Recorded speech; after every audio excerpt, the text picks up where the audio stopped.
1865 में ही लिंकन की हत्या हो गई। अब्राहम लिंकन ने कहा था कि भविष्य में मुझे एक आपदा आती हुई नजर आ रही है जो मुझे बेचैन कर रही है और मेरे देश की सुरक्षा के लिए मुझे घबराहट हो रही है।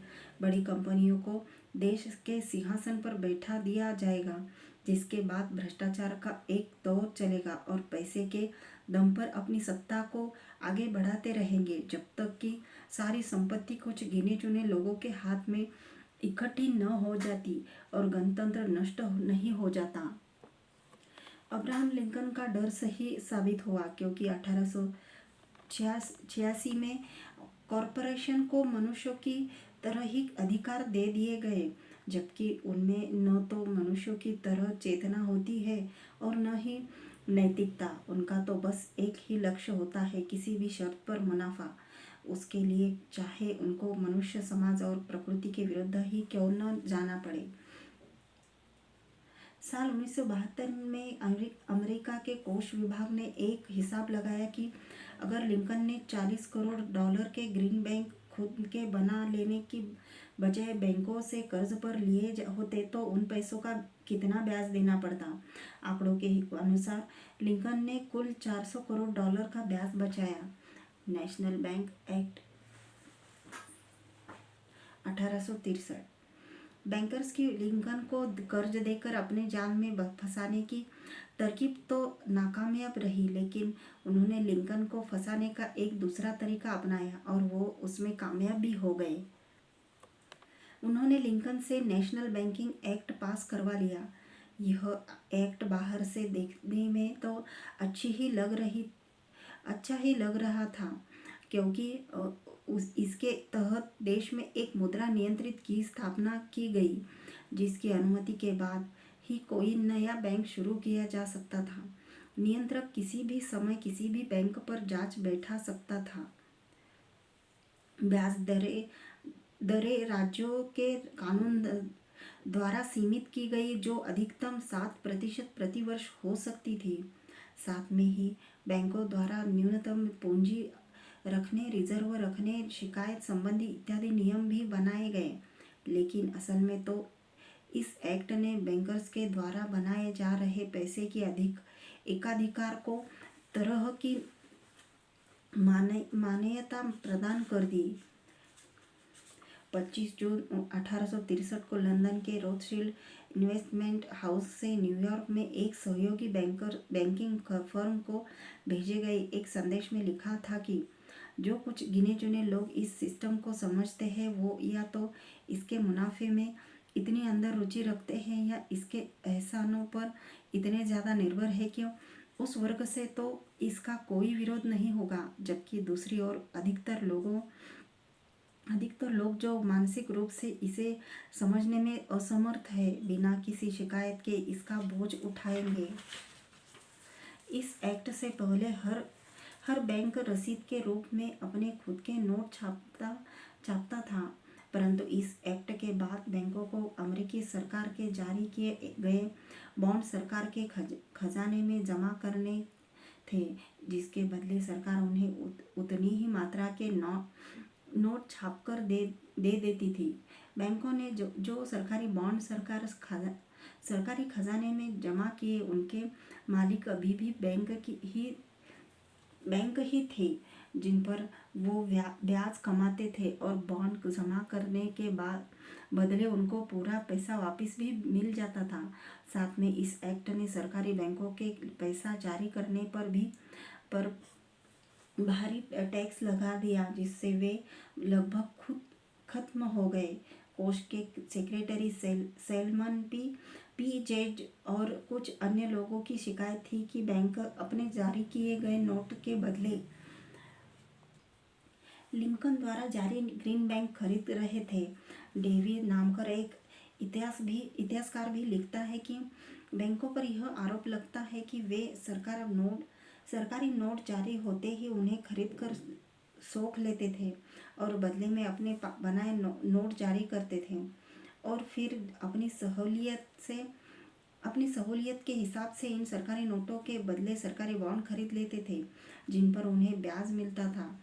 यह एक्ट जो बैंकों को नियमित करने के उद्देश्य से बनाया गया था, असल में इसने प्राइवेट बैंकों की एक श्रृंखला कड़ी कर दी जिन्हें देश के पैसे बनाना का अधिकार था।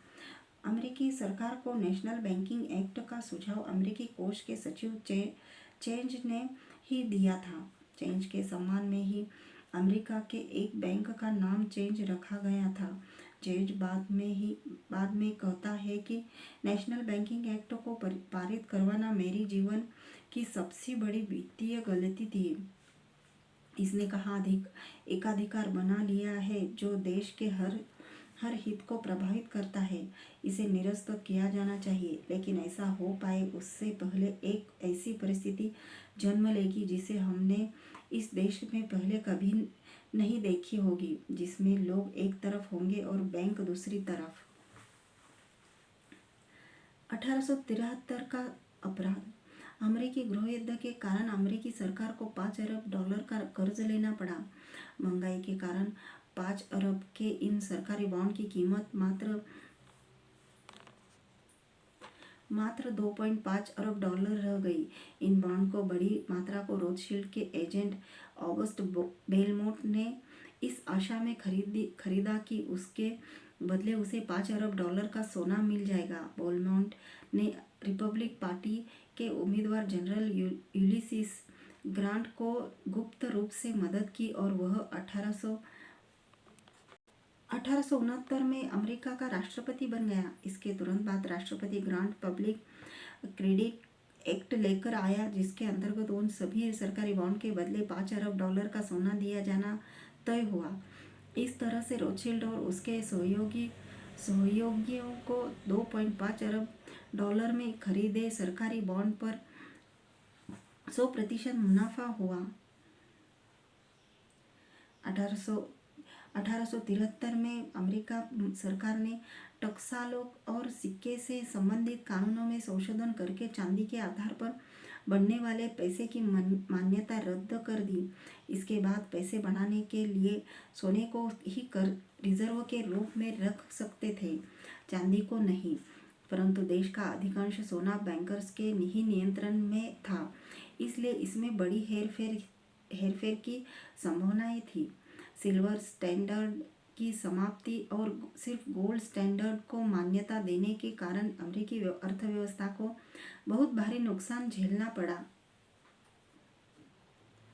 और एक के बाद एक 1873, 1874, 1890, 1891, 1893, 1894, 1897, 1903 और 1907 में बैंकर्स द्वारा लाई गई मंदी से होकर गुजरना पड़ा।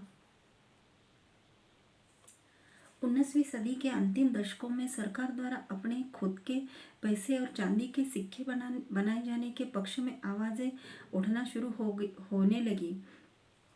1874 में किसानों की मदद से ग्रीन बैंक पार्टी बनी और 1890 के आसपास अमेरिकी पीपल्स पार्टी बनी, जिसने भी कर्ज मुक्त पैसा बनाने की मांग उठाई। परंतु ये सभी कोशिशें बैंकर्स की ताकत के आगे ज़्यादा टिक नहीं पाई। पर सबसे साहसपूर्ण प्रयास 1881 में अमेरिकी राष्ट्रपति जेम्स गारफील्ड ने किया और इसी कारण उनकी हत्या हो गई। एक बयान में वे कहते हैं कि जिस किसी ने भी देश में पैसे की मात्रा को नियंत्रित किया है, वह सभी उद्योग और वाणिज्य का पूर्ण स्वामी बन गया है।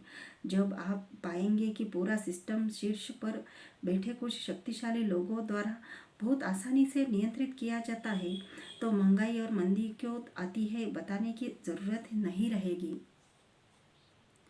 राष्ट्रपति बनने के 4 महीने के अंदर ही उनकी हत्या हो गई। मंदी गहरा गई, जनता बेरोजगारी, गरीबी और भुखमरी के दलदल में फंस गई। फसलें खेत में सड़ने के लिए छोड़ दी गई, क्योंकि न तो मजदूरों को देने के लिए पैसा था और न ही खरीदने के लिए बाजार में कोई ग्राहक था। देश में सब कुछ होते हुए भी गरीबी थी, क्योंकि व्यापार का चक्का चलाने के लिए पैसे की कमी थी। देश को पैसे की बहुत ज़रूरत थी, पर बैंकरों ने दबाव बनाया कि सरकार खुद के पैसे छाप लेगी तो महंगाई और बढ़ जाएगी। बैंकरों द्वारा अमेरिका में एक बार फिर से केंद्रीय बैंक बनाने की कोशिश तेजी से शुरू हुई। 1907 में अफवाह फैलाई गई कि कुछ बैंक फेल हो गए हैं, जिससे लोगों ने अपना पैसा निकलवाना शुरू कर दिया और सच में ही बैंक फेल होना शुरू हो गए। बाद में पता चला कि ये अफवाह मोर्गन की ओर से फैलाई गई थी।